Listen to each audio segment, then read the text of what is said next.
ঢাকাতে গিয়ে ঘোরাঘুরির পাশাপাশি নিজের জন্য টুকটাক শপিং করে নিলাম আর ঘর সাজানোর জন্য কিছু ফুল নিয়ে নিলাম। তো এত সুন্দর সুন্দর ফুলগুলা কোথায় থেকে নিয়ে কত টাকা দিয়ে নিয়েছি সবকিছু আজকের ভিডিওতে বলে দিব। তো ভিডিওটি না টেনে সম্পূর্ণ দেখতে থাকুন। হ্যালো এভরিওয়ান, আসসালামু আলাইকুম। কেমন আছেন সবাই? আশা করি সবাই অনেক ভালো আছেন। তো দেখতেই পাচ্ছেন আমি চলে গেছি ফুল দোকানে। অনেক সুন্দর সুন্দর ফুল, মনে হচ্ছে যেন একদম ফুলের রাজ্যে আছি।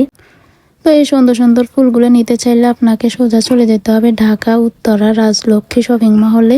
তো এখানে আপনি আপনার প্রয়োজনীয় সবকিছু পেয়ে যাবেন। তো ওখান থেকে আমি আমার জন্য কয়েকটা ব্যাগ নিয়ে নিলাম, জুতা নিয়ে নিলাম, এই সুন্দর সুন্দর ফুলের টপগুলো নিয়ে নিলাম অনেক কম দামে। দোকানদার মামারা কিন্তু আপনাকে অনেক দাম বলবে, অবশ্যই আপনাকে দাম দর করে নিতে হবে। তো আমি কিন্তু দাম দর করে এই সুন্দর সুন্দর ফুলের টপগুলা 400 টাকা করে নিয়েছি আর ছোটগুলা 200 টাকা করে নিয়েছি। তো বাইরে কিন্তু এগুলা 250-300 টাকা করে বিক্রি করে।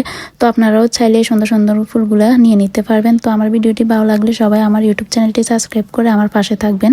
আর আপনাদের যদি কোনো কিছু জানার থাকে অবশ্যই আমাকে কমেন্ট করে জানাবেন। ভালো থাকবেন সব।